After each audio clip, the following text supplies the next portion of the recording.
स्वागत है। आज है 15 मार्च दिन बुधवार। खबरों की ओर बढ़ने से पहले एक नजर सुर्खियों पर। बीपीएससी 68वीं प्रारंभिक परीक्षा से जुड़ा अहम नोटिस जारी। H3N2 वायरस को लेकर डॉक्टर दिवाकर तेजस्वी ने कही बड़ी बात। इंटरमीडिएट प्रोत्साहन योजना के रजिस्ट्रेशन की तिथि बढ़ी आगे। राज्य में बनेंगे 91 health and wellness centre.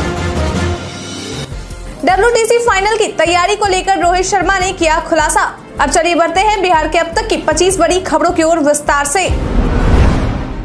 CPCB में 163 पदों पर निकली vacancy. Central pollution control board के द्वारा क्लर्क समेत 163 रिक्त पदों के लिए रिक्रूटमेंट नोटिफिकेशन जारी किया गया है। इसके लिए अगर एजुकेशनल क्वालिफिकेशन की बात करें तो उम्मीदवार के लिए मान्यता प्राप्त संस्थान से स्नातक की डिग्री हासिल होना अनिवार्य है। इसके अलावा विभिन्न पदों के लिए शैक्षणिक योग्यता सेंट्रल पॉल्यूशन कंट्रोल बोर्ड की आधिकारिक वेबसाइट पर उपलब्ध है। बता दें कि आवेदन की पूरी प्रक्रिया ऑनलाइन है, जिसकी अंतिम तारीख 31 मार्च 2023 तक निर्धारित की गई है।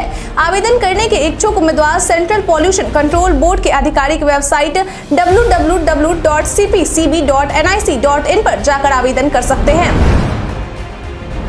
बीपीएससी 68वीं प्रारंभिक परीक्षा से जुड़ा अहम नोटिस जारी। बिहार लोक सेवा आयोग के द्वारा बीपीएससी 68वीं प्रारंभिक परीक्षा के आंसर की को लेकर अभ्यर्थियों के लिए एक अहम नोटिस जारी किया गया है। बता दें कि जारी किए गए नोटिस के अनुसार 68वीं संयुक्त प्रारंभिक प्रतियोगिता परीक्षा के सामान्य अध्ययन विषय के औपबंधिक उत्तर 18 फरवरी 2023 को और अंतिम आंसर की 4 मार्च 2023 को आयोग की वेबसाइट पर जारी किया जा चुका है, जिस पर दोबारा आपत्तियां मांगने पर कुछ अभ्यर्थियों की ओर से आपत्तियां प्राप्त हुई है। इसके साथ ही आयोग ने यह भी कहा है कि जिन अभ्यर्थियों ने 18 फरवरी को जारी आंसर की पर आपत्तियां दर्ज कराई थी, ऐसे अभ्यर्थी पुनः प्राप्ति आपत्तियों की समीक्षा के लिए आयोग कार्यालय में 16 मार्च 2023 को विषय विशेषज्ञ की बैठक में विचार विमर्श के लिए साक्ष्य के साथ उपस्थित रहे।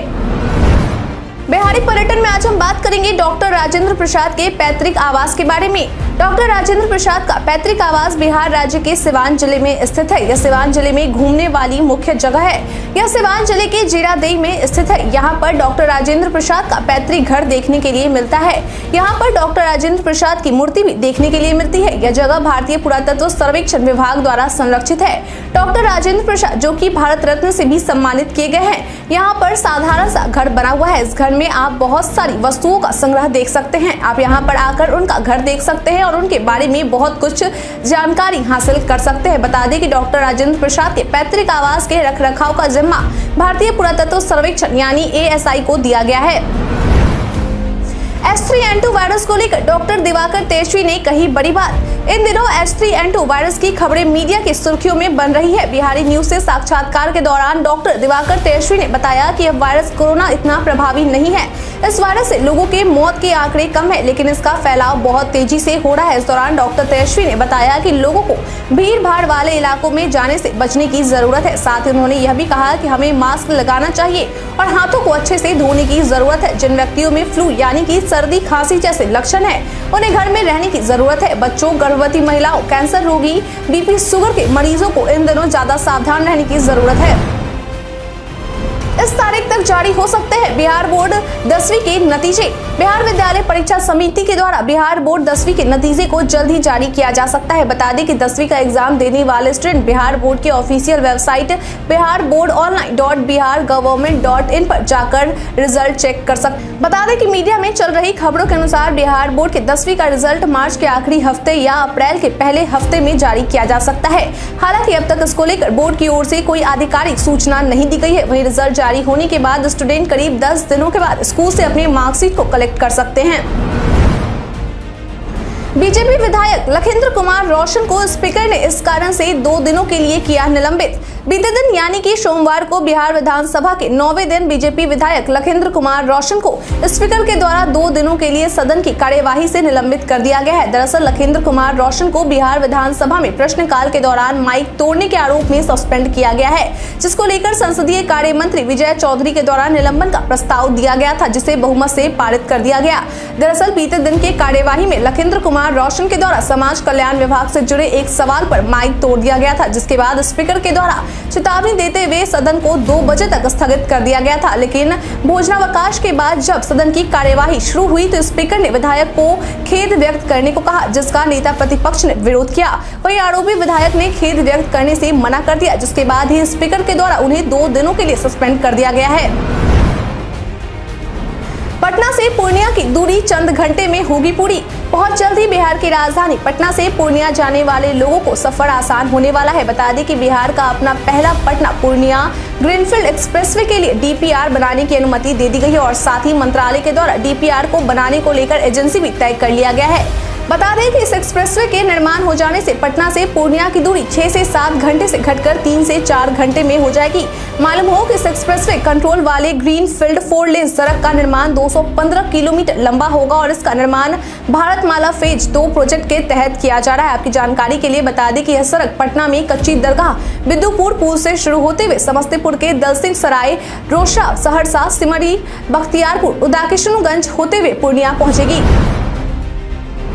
बिहार के इस युवा ने किया कुछ ऐसा, बनेगी फिल्म। यह बात तो कई बार सिद्ध हो चुका है कि बिहार का युवा किसी से कम नहीं है। वहीं ताजा मामला बिहार के एक युवा वैज्ञानिक का है। हम बात कर रहे हैं बिहार के बनाना बॉय के नाम से पहचाने जाने वाले प्रसिद्ध भागलपुर जिले के नवगछिया निवासी गोपाल के बारे में, जिसने केवल 13 वर्ष की उम्र में केले के पेड़ से बिजली पैदा कर दी थी। इसके साथ उन्होंने केले के पेड़ से पल्प तैयार कर थाली का निर्माण भी किया। वहीं फिलहाल वे सिंगल यूज प्लास्टिक पर भी काम कर रहे हैं। आपकी जानकारी के लिए बता दें कि इनके द्वारा किए गए आविष्कार को न केवल प्रधानमंत्री मोदी के द्वारा सराहा गया, बल्कि 2017 में अहमदाबाद स्थित इनोवेटिव फाउंडेशन भी भेजा गया था। इसके साथ ही केवल 19 वर्ष की उम्र में इन्होंने 3 बार नासा के ऑफर को ठुकरा दिया था।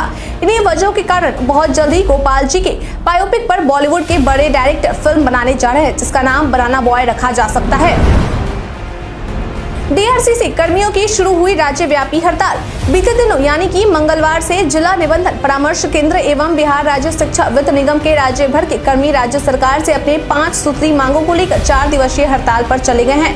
बता दें कि इन कर्मियों के द्वारा जिन 5 सूत्री मांगों को लेकर हड़ताल किया गया है वे चौधरी कमेटी की अनुशंसा को लागू करने, मानदेय वृद्धि, ऐच्छिक स्थानांतरण, अनुकंपा का लाभ एवं 1 माह की सुरक्षित जमा राशि को वापस करने का मुद्दा शामिल है। मालूम हो कि इन कर्मियों के द्वारा चरणबद्ध रूप से कार्यालय, जिला मुख्यालय एवं राज्य मुख्यालय में कलम बंद, धरना प्रदर्शन आदि का आयोजन किया जाना है। डीआरसीसी कर्मियों का कहना है कि अगर सरकार और विभाग के द्वारा उनकी मांगों को पूरा नहीं किया जाता है तो वे सभी अनिश्चितकालीन हड़ताल पर जाने के लिए विवश हो जाएंगे। पूर्व मुख्यमंत्री राबड़ी देवी आज सीबीआई कोर्ट में होंगी पेश। राजद सुप्रीमो लालू प्रसाद यादव की पत्नी और बिहार के पूर्व मुख्यमंत्री आज सीबीआई की कोर्ट में पेश होने वाली है। दरअसल सीबीआई कोर्ट में उनकी पेशी रेलवे में जमीन के बदले नौकरी मामले को लेकर होने वाली है।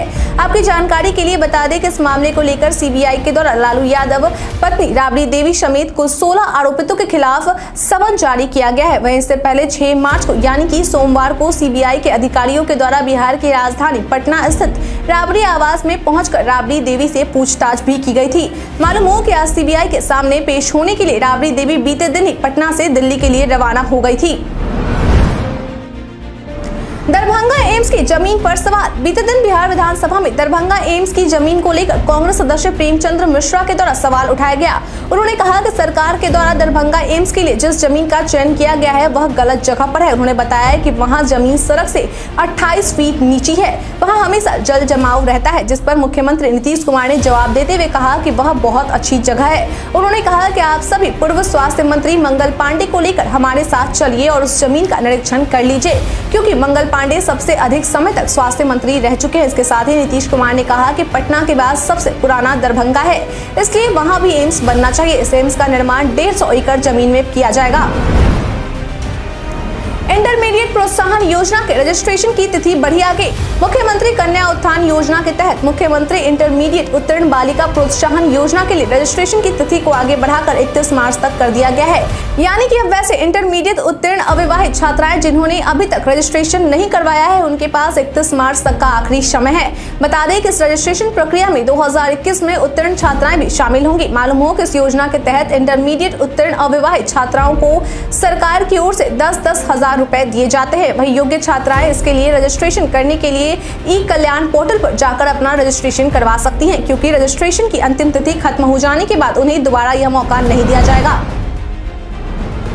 बिहार में बारिश का अलर्ट। राज्य में बढ़ते तापमान और गर्मी के बीच मौसम को लेकर एक अच्छी खबर सामने आई है। मौसम पूर्वानुमान एजेंसी स्काईमेट के द्वारा बिहार समेत उत्तर भारत के कई राज्यों में बूंदाबांदी और हल्की बारिश होने की संभावना जताई है। बता दें कि स्काईमेट के मुताबिक बिहार में भी 16 मार्च 2023 से मौसम बदलेगा। राज्य के दक्षिणी भाग और उत्तर पश्चिम भागों में के 1-2 स्थानों पर गरज के साथ हल्की बारिश का पूर्वानुमान है। ताजा मौसम की बात करें तो राज्य के अधिकतम तापमान में अगले 3 दिन कोई खास बदलाव आने की संभावना नहीं है। वहीं मध्य प्रदेश में भी 17 मार्च तक तेज हवाओं के साथ बारिश और ओलावृष्टि देखने को मिलेगी। आईएमडी पटना के वरिष्ठ मौसम विज्ञानी आशीष कुमार की तरफ से जारी जानकारी के मुताबिक रबी की फसल पक गई है तो 17 मार्च से पहले इसकी कटाई कर ले। फिल्म RRR में मुजफ्फरपुर की संस्कृति नंदा ने किया ये काम। ऑस्कर जीतने वाली राजा राजमौली की फिल्म RRR में बिहार की बेटी ने भी अपना महत्वपूर्ण योगदान दिया है। बता दें कि हम जिसकी बात कर रहे हैं वह संस्कृति नंदा है, जो बिहार के मुजफ्फरपुर शहर की रहने वाली है। संस्कृति नंदा ने इस फिल्म RRR में विजुअल इफेक्ट का काम किया है। दरअसल वह इस फिल्म के लिए काम कर रहे तकनीशियनों की टीम में शामिल थे। इससे पहले भी संस्कृति नंदा ने 2018 में हॉलीवुड फिल्म ब्लड रनर 2049 में विजुअल इफेक्ट का काम कर चुकी हैं। मालूम हो कि इस फिल्म को भी ऑस्कर अवार्ड से नवाजा गया था। बता दें कि संस्कृति नंदा ने अपना ग्रेजुएशन दिल्ली से पूरा किया और फिर एनिमेशन का कोर्स किया। इसके बाद दिल्ली में ही एक कंपनी में काम करने लगी, लेकिन 6 वर्ष पहले संस्कृति नंदा ने हॉलीवुड फिल्मों का काम करने वाली कंपनी डबल नेगेटिव ज्वाइन किया था। राज्य में बनेंगे 91 health and wellness centre. Bihar चिकित्सा सेवाएं आधारभूत संरचना निगम लिमिटेड यानी कि BMSICL के द्वारा राज्य के 7 जिलों के 91 प्रखंडों में स्वास्थ्य उपकेंद्र बनाने को लेकर टेंडर जारी कर दिया गया है। बता दें कि इस निर्माण कार्य को नियमानुसार चयनित एजेंसियों के द्वारा 9 से 15 महीने के अंदर पूरा कर लिया जाएगा। मालूम हो कि स्वास्थ्य उपकेंद्र के निर्माण को लेकर चरणबद्ध तरीके से एजेंसी के चयन प्रक्रिया की शुरुआत कर दी गई है। आपकी जानकारी के लिए बता दें कि राज्य के जिन जिलों में स्वास्थ्य उपकेंद्र का निर्माण किया जाना है उनमें अररिया, बेगूसराय, जमुई, जहानाबाद, कटिहार, समस्तीपुर व मुजफ्फरपुर शामिल है। बता दें कि सभी विधानसभा क्षेत्रों में 5-5 नए हेल्थ एंड वेलनेस सेंटर और एक अतिरिक्त प्राथमिक स्वास्थ्य केंद्र खोले जाएंगे। लखेंद्र पासवान के निलंबन पर बीजेपी के लगाए आरोपों पर बोले सुधाकर सिंह। बीते दिन बिहार विधानसभा की कार्यवाही में विधायक लखेंद्र पासवान के निलंबन को लेकर बीजेपी के द्वारा जमकर धरना प्रदर्शन किया गया और साथ ही सरकार पर आरोप भी लगाए गए, जिसके बाद बीजेपी के द्वारा लगाए गए इस आरोप को लेकर आरजेडी विधायक सुधाकर सिंह के द्वारा कहा गया कि बीजेपी बजट सत्र की शुरुआत से ही सदन चलने नहीं देना चाहती है। उन्होंने कहा कि पहले बीजेपी विधायक खुद सदन में माइक तोड़ते हैं और फिर बाहर आकर धरना प्रदर्शन करते हैं। उन्हें जो कुछ भी करना है वे सदन के अंदर आकर कर सकते हैं। सत्ता पक्ष के खिलाफ लगातार बीजेपी के द्वारा गलत बयानबाजी की जा रही है, लेकिन उन्होंने सदन के अंदर माइक तोड़कर सारी सीमा पार कर दी। सदन की संपत्ति को नुकसान पहुंचाना कहीं से भी ठीक नहीं है। उन्होंने कहा कि बीजेपी को समझना होगा कि उन्हें अपनी बातों को रखने के लिए संसदीय प्रणाली में जो प्रावधान है उसका ही इस्तेमाल करना है। S3N2 वायरस को लेकर राजद ऑफिस में बिना मास्क के नो एंट्री। बिहार में S3N2 वायरस के संक्रमण को लेकर चिंता इतनी बढ़ती जा रही है कि अब इसका असर स्वास्थ्य मंत्री की पार्टी पर भी देखने को मिल रहा है। बता दें कि आरजेडी कार्यालय में S3N2 वायरस को लेकर सभी लोग काफी अलर्ट मोड में आ गए हैं। मालूम हो कि स्वास्थ्य विभाग के द्वारा जारी किए गए गाइडलाइन को देखते हुए राजद प्रदेश ऑफिस में एंट्री को लेकर नए नियम जारी कर दिए गए हैं। दरअसल राजद के प्रदेश अध्यक्ष जगदानंद सिंह के द्वारा इस वायरस को लेकर सभी को सावधानी बरतने की बात कही गई है और साथ ही यह भी दिशा निर्देश दिया गया है कि प्रदेश ऑफिस में आने वाले लोगों को बिना मास्क के एंट्री नहीं मिलेगी। यानी कि अब अगर कोई राजद कार्यालय में प्रवेश पाना चाहता है तो उसे मास्क लगाना अनिवार्य होगा। इसके साथ ही उन्होंने यह भी कहा कि राज्य सरकार के द्वारा जो भी गाइडलाइन जारी किए गए हैं उसका भी सख्ती से पालन किया जाना चाहिए। ट्वीट कर लल्लन सिंह ने पीएम मोदी से पूछा यह सवाल। इन दिनों ईडी और सीबीआई के द्वारा जमकर छापेमारी का काम किया जा रहा है। एक तरफ जहां ईडी और सीबीआई के द्वारा दिल्ली के उप मुख्यमंत्री मनीष सिसोदिया के खिलाफ छापेमारी की गई, तो वहीं दूसरी ओर बिहार के पूर्व मुख्यमंत्री लालू यादव और उनके परिवार के लोगों के खिलाफ रेड की गई। वहीं अब इस रेड को लेकर जेडीयू के राष्ट्रीय अध्यक्ष लल्लन सिंह उर्फ राजीव रंजन सिंह के द्वारा प्रधानमंत्री मोदी से सवाल पूछते हुए उन पर हमला किया गया है। दरअसल उन्होंने ट्वीट कर पीएम मोदी के द्वारा दिए गए भाषण का एक वीडियो शेयर किया और लिखा गया कि आदरणीय प्रधानमंत्री जी, आपका भाषण है। क्या 2024 का चुनाव वास्तव में सीबीआई और ईडी लड़ेगी? हो सकता है, क्योंकि आपकी सरकार ने प्रतिवर्ष 2 करोड़ नौजवानों को रोजगार देने के बदले नियुक्ति पर रोक लगाई और महंगाई पर चर्चा न हो इससे ध्यान भटकाने की भरपूर कोशिश हो रही है। देश की जनशक्ति सब देख रही है। 2024 में जनता जवाब देगी, देश भाजपा मुक्त होगा। लखेंद्र कुमार रोशन के निलंबन पर सम्राट चौधरी का बयान। बीते दिन बिहार विधानसभा के 9वें दिन स्पीकर के द्वारा विधायक लखिंद्र कुमार रोशन को माइक तोड़ने के आरोप में 2 दिनों के लिए निलंबित कर दिया गया था। वहीं उनके निलंबन पर बीजेपी नेता सम्राट चौधरी के द्वारा एक बयान दिया गया है। उन्होंने कहा कि यह एक तरफा कार्रवाई है। उन्होंने कहा कि सदन में माले और राजद के विधायकों के द्वारा बीजेपी के विधायकों को गाली देने का काम किया गया था, लेकिन उन पर कोई कार्रवाई नहीं की गई। सम्राट चौधरी ने कहा कि बीते दिन जिस तरह की स्थिति बिहार विधानसभा में उत्पन्न हुई है, उससे लगता है कि इन लोगों का 600 करोड़ रुपए पकड़ा गया है, इसलिए सरकार बौखलाई हुई है। स्पीकर ने एक तरफा कार्रवाई क्यों की, जबकि सदन में जिसने गाली देने का काम किया था उस पर कोई कार्रवाई नहीं की गई। WTC फाइनल की तैयारी को लेकर रोहित शर्मा ने किया खुलासा। भारतीय टीम वर्ल्ड टेस्ट चैंपियनशिप के फाइनल में पहुंच चुकी है। वहीं अब WTC फाइनल की तैयारियों को लेकर रोहित शर्मा के द्वारा खुलासा किया गया है। उन्होंने कहा कि WTC फाइनल हमारे लिए बहुत महत्वपूर्ण है। जो भी फाइनल खेलने वाले हैं, हम नियमित रूप से उनके संपर्क में रहेंगे और उनके कार्यभार पर नजर रखेंगे। उन्होंने कहा कि करीब 21 मई तक 6 टीमें लगभग प्लेऑफ की दौड़ से बाहर हो जाएंगी। ऐसे में हमारी कोशिश होगी कि जो खिलाड़ी उपलब्ध हो वो लंदन जल्दी पहुंचे और ट्रेनिंग करे। रोहित शर्मा ने कहा कि हम तेज गेंदबाजों को कुछ लाल ड्यूक गेंदें भेजेंगे और अगर उन्हें इससे गेंदबाजी करने का समय मिला तो बेहतर, मगर यह खिलाड़ी पर ही निर्भर करेगा। उन्होंने बताया कि जो खिलाड़ी फाइनल में खेलेंगे वे पहले भी लंदन में खेल चुके हैं और शायद 1-2 खिलाड़ी ही होंगे जो लंदन में नहीं खेल पाए हैं, वरना अधिकांश खिलाड़ियों को यहां खेलने का अनुभव हासिल है। उन्होंने कहा कि मेरा मानना है कि तैयारी हमारे लिए महत्वपूर्ण है क्योंकि यह फाइनल मैच है। भारत के इतिहास में आज की तारीख है बेहद खास। मुगल बादशाह अकबर ने 1564 में जजिया कर हटाया। पंजाब में सन 1947 में दंगे भड़के। पोर्ट लुई वहां के प्रधानमंत्री अनिरुद्ध जगन्नाथ द्वारा 1984 में स्थित महात्मा गांधी संस्थान में प्रथम अंतर्राष्ट्रीय संस्कृत सम्मेलन का उद्घाटन किया गया। वोडाफोन और एस्सार के बीच 2007 में समझौता संपन्न हुआ। जेल सुधार एवं मानव अधिकारों की रक्षा में उत्कृष्ट योगदान के लिए 2008 में देश की पहली महिला IPS अधिकारी किरण बेदी को जर्मन सम्मान एनी मेरी मेडिसिन के लिए चुना गया। इटली के पोशिलियो में 2008 में महात्मा गांधी की प्रतिमा स्थापित की गई। 1901 में भारत के महान कुश्ती प्रशिक्षक, कोच व पहलवान गुरु हनुमान का जन्म हुआ। 1934 में बहुजन समाज पार्टी के संस्थापक कांसी राम का जन्म हुआ। 1947 में भारत के पूर्व हॉकी खिलाड़ी अजीत पाल सिंह का जन्म हुआ। 1943 में दिल्ली के पूर्व मुख्यमंत्री साहिब सिंह वर्मा का जन्म हुआ।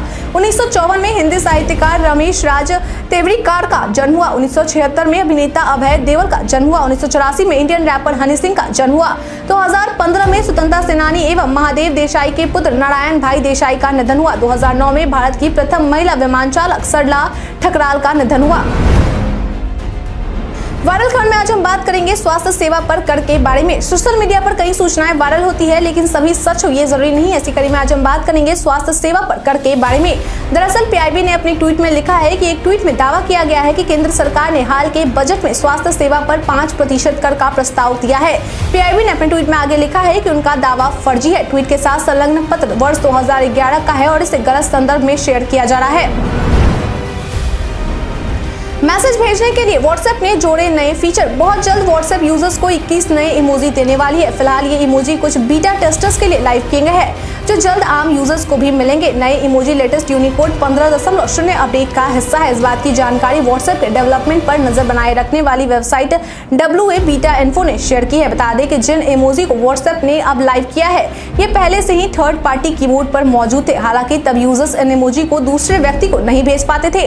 अपडेट आने के बाद आपकी इमोजी लिस्ट में ये 21 नए इमोजी भी ऐड हो जाएंगे। इसमें से 3 हार्ट इमोजी लोगों को खूब पसंद आएंगे। सतीश कौशिक की हत्या का दावा करने वाली महिला तक पहुंची पुलिस। अभिनेता और निर्माता सतीश कौशिक की मौत सामान्य नहीं है। इस बात का दावा करने वाली सतीश कौशिक के उद्योगपति दोस्त की पत्नी सानवी मालू के पास उनका बयान दर्ज करने के लिए पुलिस उनके वकील राजेंद्र छाबड़ा के मोती नगर स्थित दफ्तर पहुंची। इसके साथ ही महिला की मांग के अनुसार पुलिस के द्वारा इस मामले की जांच करने वाले अधिकारी को भी बदल दिया गया है। दरअसल इस महिला का दावा है कि सतीश कौशिक की मौत संदिग्ध है और उनकी मौत 15 करोड़ रुपए की वजह से हुई है और उन्हें साजिश के तहत मारा गया है। बता दें कि इस महिला ने अपने पति यानी कि सतीश कौशिक के उद्योगपति दोस्त के ऊपर लगाया है। हालांकि सतीश कौशिक के पोस्टमार्टम रिपोर्ट में उनकी मौत का कारण हृदय गति के रुकने को बताया गया है, लेकिन सानवी मालू के द्वारा दिए गए बयान के बाद पुलिस के द्वारा सभी पहलू पर मामले की जांच शुरू कर दी गई है। कोरोना काल में 18 महीने की महंगाई भत्ते पर वित्त मंत्री का दो टूक जवाब। कोरोना महामारी के प्रकोप के दौरान 18 महीने तक केंद्रीय कर्मचारियों के रोके हुए महंगाई भत्ते को लेकर सरकार के द्वारा यह साफ कर दिया गया है कि कर्मचारियों और पेंशन भोगियों को उनका 18 महीने का बकाया डीए एरियर नहीं दिया जाएगा। इसके साथ ही यह भी कहा गया है कि भविष्य में भी इन 18 महीनों का केंद्रीय कर्मचारियों और पेंशन भोगियों को महंगाई भत्ता और महंगाई राहत की 3 किस्तों का बकाया दिए जाने की सरकार की कोई योजना नहीं है।